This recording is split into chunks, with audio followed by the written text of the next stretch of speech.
Part-time UFO. I see everybody on Twitter talking about it.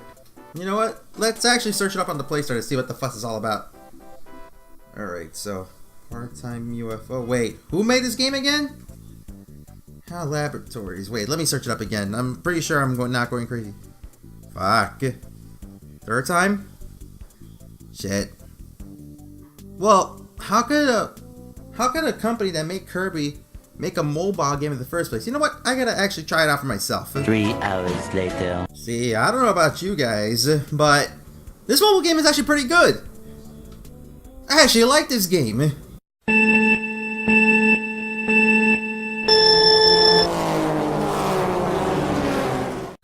I can't believe I'm actually reviewing a mobile game. I just can't believe it at all. I mean, what have I done so wrong that it makes me go so far just to review a goddamn cell phone game? Reason why is because I had this stigma in my head about mobile games for so long that this game just blew me out the water. For those who live under a rock, think of it like this.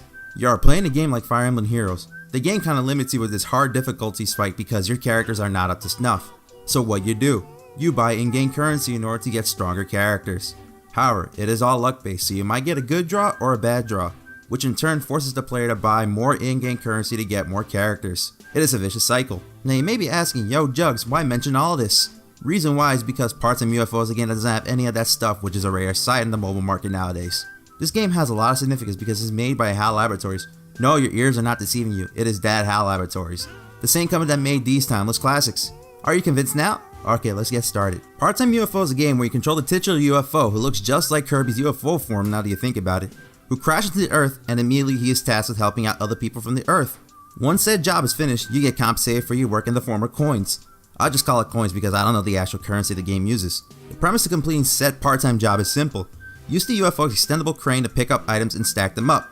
What you stack depends on the theme of the level. In one level, you are helping out a farmer stack up his harvest of oranges that fell off his trucks. In another level, you are helping stack up cheerleaders to get to a certain height. Or you can put together an art exhibition that fell apart. Plus many more. Each level has 3 challenges for you to complete. The more challenges you complete, the more money you get in your bank. Challenges range from the obvious, like completing the level before the clock runs out, and some not so obvious, like find a robber. Some of these challenges can be quite hilarious, like finding this brown statue that is throughout the game. To control the UFO, you are given 2 options, one-handed mode and two-handed mode. I use two-handed modes because it reminds me of those crane games in the arcades, minus robbing all your quarters. I hate those fucking machines. One-handed mode is just holding your finger on the screen to move the UFO around, and then just tap the screen to drop the crane. Speaking of crane games, this game has some decent physics behind it. When you drop an object from a high up in the air, said object gets damaged due to gravity. If the UFO tries to lift a heavy object, it will be sweating due to the weight of the object he is holding. You will move slower too in the process. Another thing to consider when carrying objects is momentum. To put it simply, if a mass moves at a certain velocity, the more the object will move in that direction. Think of it as like a pendulum of some sorts. This applies to UFOs as crane when carrying objects. When you are moving fast and then makes a sudden stop, the object will sway in the direction you are moving. This brings another form of difficulty to the game because if you move too fast and the momentum of the object hits your stack, then you're royally fucked. What sucks is the fact that the game does not recognize any minute movement you do in order to mitigate that movement.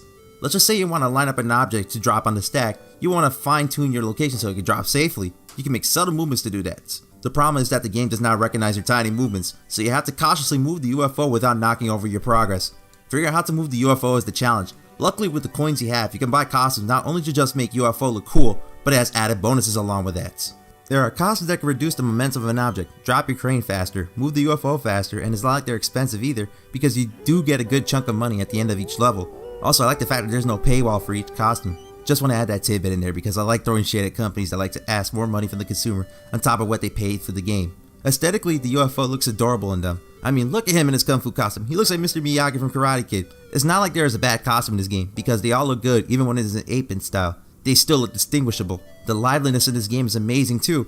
It's like the whole world is aware of what you're doing. Whether it's the museum director freaking out when a piece of art gets damaged, cheerleaders feeling distressed for being craned, or Dodge is shaking his ass just to get your attention. Be honest, it looks like twerking. You really think so? I mean, why would a dog be twerking in the first place, eh? I don't know.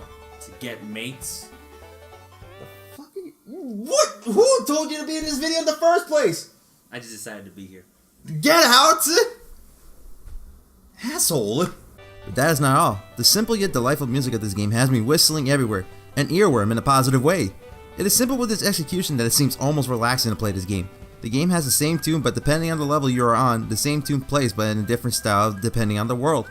In the farm levels, the song plays with a country/Americana flair to it. In the museum levels, the song changes to a more calmer tone to fit with the more somber aspects of being in a museum. The music probably adds to the fact that I have never gotten angry at this game. Now this might be different for some people, but for me, I have never rage quitted the game like this. Plus my phone is expensive, I don't want to punt it across the room in anger. What's more impressive about HAL Labs' debut in the mobile market is how much effort the studio has put into the game that costs only $3.99.